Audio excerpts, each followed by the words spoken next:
You know what really chaps my tuchus? Leaving something to marinate all day only to take it out of the oven and it's got the consistency of a snow tire. Not anymore, my friends.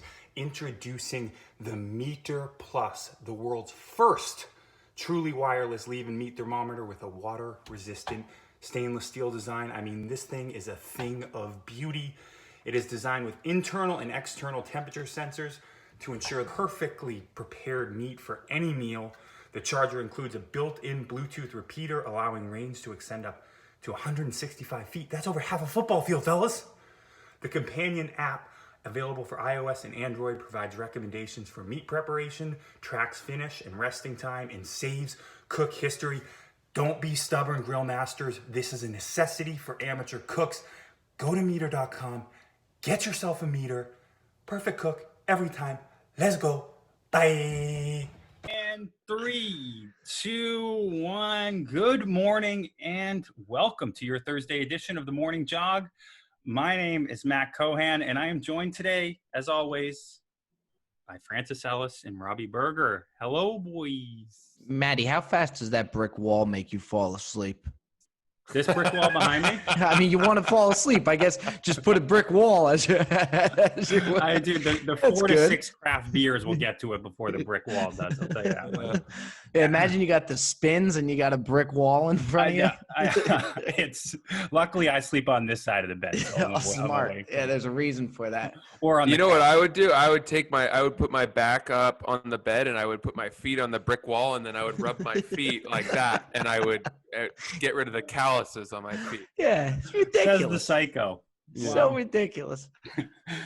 All right, boys. As always here on the Morning Jog, we are delivering you the hottest stories of the day with only the correct opinion. So let's roll right into our first story. Chad Johnson has become known for leaving huge tips, and we finally know why. He's admitted to being a frequent user of Viagra and revealed on Twitter this week that he popped Viagra before every game of his NFL career. He tweeted, "I took Viagra before every game, and people thought they'd stop me. If my stat line was bad, I wasn't covered. The pass was just incomplete." Someone asked him on Twitter, "Why Viagra?" And he responded, "NFL test for steroids. How you going to stop me running on 3 legs every Sunday? No hat." Another asked if he was joking, but Johnson responded in a now deleted tweet saying, "No, it wasn't a joke. I really took Viagra before games, and the increase in blood flow made me unbelievably explosive in and out of my routes." Francis, how much of Ocho Cinco's success can you attribute to his stiffy? You know, when we saw Chad Johnson's coming out party as a personality was on that Hard Knocks, which was probably the best season of Hard Knocks ever. True, confirmed. And following the reality of him eating McDonald's as much as he did, made me think that this guy his body doesn't respond to the same nutrition or prescriptions that most athletes abide by. I also know that Viagra, wasn't it discovered by accident that it had powers of potency for combating impotence or whatever? I mean, it was originally supposed to be some sort of like. Friends, to be honest with you, I didn't know what those last 2 words meant. So I can't join you on that. Yeah, he doesn't even have a GED, dude. You got to dumb it down. It wasn't. Meaning, it was not originally designed as a drug for people who couldn't get boners. It was supposed to be designed for something else, and then it was discovered that people who were taking it for that were getting boners. I can't remember what it was. I know this. I think there was. I actually wrote it down. There's a 2006 study. It's called Sildenafil. It's Viagra, but it vastly improved the aerobic output of athletes during like acute hypoxia, which is like basically like Tour de France type shit. So it might have been used for that, and then they found out that it also gives you boners. No, Matt, good try, but that's not what I was talking about. Quickly you guys talk. I'm going to look this up. Matt, go smash your head behind that brick wall right there, would you? Now, look, I could see it helping. I don't. The more I think about it, I don't really think it could hurt. What I really took from the story, which continues to be amazing to me, is that Chad Johnson continues to find himself in the media week in, week out. Sometimes he takes a week off. I mean, like, this guy has been retired for 10 years. maybe around, and he continues to find his way into the media. I thought of the McDonald's thing too, Francis, because apparently, and it's true, all he ate was McDonald's. There's some people that are just they're freaks, and it won't affect them. When you think about the amount of calories he's burning with how fast he runs, I guess he could probably eat anything, and in this case, take as much Viagra as he possibly, desires. But I believe it, and I think some guys will pop Viagra just to see what happens. Yeah, look, if I were those guys exercise 5 hours a day. They go from their run-throughs and their practices, and then they go to lifting weights. And if you could eat whatever the hell you could eat candy, the whole day. You're not going to get fat, but you're definitely maybe not going to have as good of a performance as you would, or recovery. That's where that stuff comes into play. By the way, Viagra is an artificial compound that was originally synthesized and studied to treat hypertension, high blood pressure, and angina pectoris, which is a form of cardiovascular disease. Yeah, and I don't see how it could hurt. I mean, high it sounds blood like pressure. It's to cure high blood pressure. That's what it was originally made for, but then people started getting all these boners from it, and so they started switching it over to treating, bad boner problems. I'll be honest, it kind of makes me want a Viagra right now. Yeah, I've taken one once, a half of one, dude. Does it work? Yeah, it does. I'm not going to do it because I know once I pop, the fun won't stop. I'll then become reliant on it. True. You know what else works? And I heard this from a friend, but the pills, the actual, there's these little black pills. I used to get them at the Brooklyn Bodega. And after a few beers after 2 beers, I'm falling limp, so this really kind of gave me that, really drove me across the finish line. It was actually Brooklyn Bodega. The Brooklyn Bodegas. I was like, dude, you got it. I used to, my man around the corner, he'd be like, he'd have to go in the back, it was like a coin-sized. It comes in. It's got like a hologram sticker on the front, and it comes in a pack with of multivitamin. No. Those iron supplements, and you're supposed to take the whole handful with one swig of water. Matt, take 12 pills at once. No shit, you'll get a boner. I have always wondered who is buying. Not me. We're talking about apples and oranges, dude. That's a 7-Eleven brand, dude. That's not the backdoor Brooklyn Bodega. This guy was coming. It had like this Chinese symbol on it. It was legit. I'll get you some for your birthday, Francis. I'm good. I don't need it. I'm okay. Cool. All right, fellas, we're going to move on to our next story. And while we're on the business of erection, if we've learned one thing from Lou Williams' touting of strip club wings days ago, it's that prejudice and stigmatization have no place in the culinary industry. One really can find love in a seemingly hopeless place.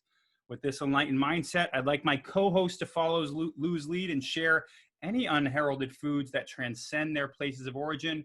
But before I do this, I've asked a few of my BroBible colleagues to chime in, and I'll read what some of our colleagues had really good takes on this, by the way. Yeah. Jorge Alonso said IKEA meatballs, which great Swedish meatballs in IKEA. Cass Anderson added the Five Guys breakfast sandwich, which comes on a sesame burger bun and is packed with grilled mushrooms and onions. Jason Camerata is a stan of the Penne vodka at Philadelphia's premier strip club, Delilah's, if you're hungry and horny. Connor Toole's choice was the Subway cart Welch's fruit snack sold by a youngster raising money for, quote, basketball uniforms, which if you've lived in New York, this rings true for everybody. And Eric Italiano said the Burger King Long Boy chicken sandwich. And I need to get the number to his weed dealer. Francis, what do you have to add to this? Okay, I'm going to go chocolate milk at a pizza parlor. Whoa. I don't even know if that makes sense, but I'm talking cartons, little cartons where you gotta open them and then you drink it, like, you know what I mean? A carton of chocolate like the old milk. school cafeteria type. School ones, right? cafeteria chocolate milk, but at a pizza parlor. For any pizza parlor, I used to go to Romeo's Pizza and I'd get my Oakhurst chocolate milk, 2%. It was delicious, and it went down as a nice compliment to a cheese pizza. Nothing Francis, like a while we have you pepperoni on the spice line and here. chocolate milk. That's bizarre. That's a horrendous. It's such Maddie, a are we on Francis. board that is a horrendous It's take? such a Francis take. I mean that. I mean, the that guy. was Leave it to the guy who grew absolutely- up with fucking Diet Kashi cereal to have Oh clunker God, of a that take on was this one. horrendous. I don't know if I understand the exercise. I don't understand what we're doing here. The Oh. exercise, dude. The thing that you said, and this is what I want to ask you about. So I said basically great food items in a place where you'd never expect, obviously. So, Francis, you originally said the crab fried rice at JFK. Oh, The that's better. That's better. Okay, Yeah, we'll stick with that. I didn't That's understand. better than the chocolate milk pizza parlor. When you talk about a flop. Yeah. I Good thought Lord. it was like things that you would get unexpectedly at, that you don't normally think about when you go to a certain place. Yeah. I But it's roasted not you that. in my article of this, so check that out when you Well, get a shot. I actually, somebody had a really good one on that article. I want to say, I forget who put it, and I would never expect it. Breakfast sandwich at Five Guys was Yeah. something that I had never heard of before. It Where looks I would delicious. go, and I don't think they've ever gotten it wrong. I don't think a bowling alley has ever gotten French fries wrong. Bowling alley French fries are almost just a guarantee. It's never been a bad fry. Mm-hmm. Mm-hmm. So That's a good I would go with that. I'm pretty confident in that one. Starbucks oatmeal is solid. Dude. Their It's- oatmeal is not It's bad. just getting pretty worse. rough, right, Maddie? Yeah, it the is getting packet worse. that comes with the blueberries or the raisins and then the pumpkin seeds and then maybe a little sprinkle of brown sugar. That's Well, That's, you know solid. what, that's though, Francis's Francis? big cheat day. Delicious. Starbucks oatmeal. Mm. Yeah, followed by one of those protein packs where they give you 1 carrot, a little bit of ranch dressing, and Oh, some yeah. hummus. But Robbie, Yeah. you said bowling alley, and this is Francis. You've been to Brooklyn Bowl, the best mac and cheese ever. at Brooklyn Interesting. Bowl. That's interesting. That's funny. I don't really go to Brooklyn, to be honest. I try to stay alive. Jesus God. I don't know what happens over there. It's not good though. Not good. Brooklyn, Williamsburg, man, is high society. I'm a Mhm. huge Brooklyn Nets fan. Yeah. Are you really? So you're the Huge. one. Huge. Yeah. I mean, it's more so Yankees. I prefer to see the Yankees, but yeah, big Brooklyn Nets guy for sure. Wow. Wow, dude, I've been to a couple Brooklyn Nets games, and they got a Horrendous, right? DJ there, and like all fans are like, It's a "Do we like this disaster. team?" Or Yeah, all right, guys, moving on to our third and final story of the day, and this one is buzzing all around the net. Things got heated between the Dodgers pitcher Joe Kelly and Astros Carlos Correa on Tuesday night. Kelly, who was on the Boston Red Sox team that got beat by the cheating Astros team in the 2017 Division Series, got things going in the 6th inning when he threw a 96 miles per hour fastball over the head of Alex Bregman, then a curveball over the head of Correa a few batters later. Kelly would go on to taunt Correa after striking him out by yelling, "You got to cheat to hit," and "nice swing, bitch," which led to the bench's clearing. This is the baseball we want, huh, Roberto? Yeah, you know what? We were kind of waiting for somebody to do it because this kind of fell to the side because we didn't even know if we were going to have a season or not, which is what was really iconic to me is if you watch when Alex Bregman almost gets hit by the pitch, it's almost like he knows that he deserves it and he just takes it. He shuts his mouth, he walks to first base, and to be honest, if you're the Astros, that's exactly what you want to do. Right. You just want it to go away. He knew it. He deserved it. He took it, and I respect him for that. Went to first base. What Carlos Correa did is the absolute wrong way to go about it. You deserve to get hit or close to it. You got to wear it, and you got to head on over to first base. It's a free base because now guys are going to want to continue to do it. Now we're here talking about it again, whereas if Correa would have just shut his mouth, which, by the way, it was a curveball that came at him. So it's not necessarily – I don't know on that one if he was trying to hit him. I think Bregman, he was definitely trying to hit. Regardless, just take it, go to free. It's like trying to defend yourself against the troll on social media. It's only going to ignite him more. It's a battle you're never going to win. Just take it and just shut up. That's the way to go about it. Good for Joe Kelly. Yeah, but Robbie, I mean, I agree with you to a certain extent, but at what point can the Astros stand up for themselves? What's it going to take for people to say, okay, they've taken enough punishment?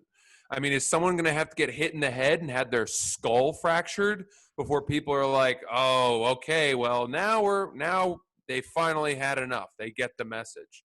Fair. That's my Fair. first point. Yeah. What's your thought? Well, my thought would be this is the first time that it really happened. I mean, we're almost 5 to 10 games in the season. Nobody's really done anything. This is the first that we've heard of it.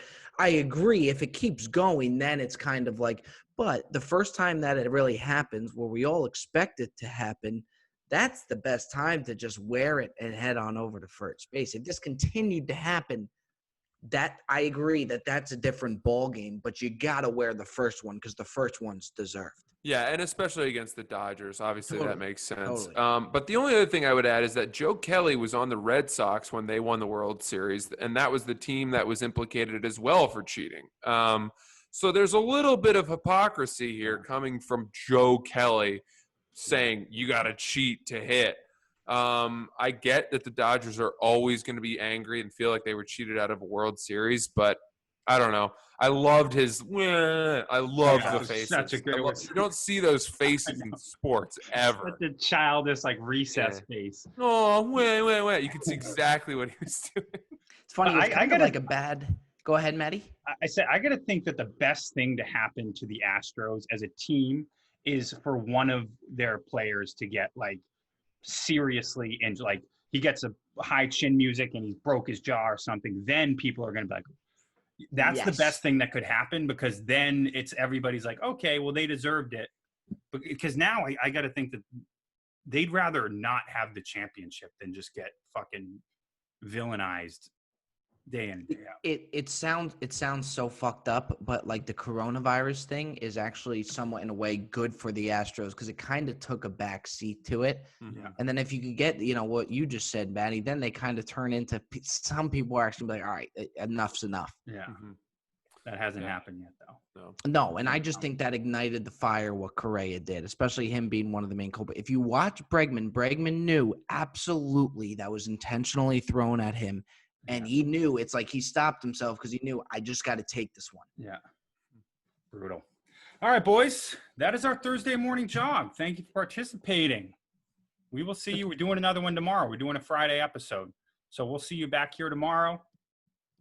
We love you. Bye. Tomorrow's Thursday, Matty Ice. Whatever. Have a good day, ladies. Hey, take care, pal. Call me out again. All right, pal?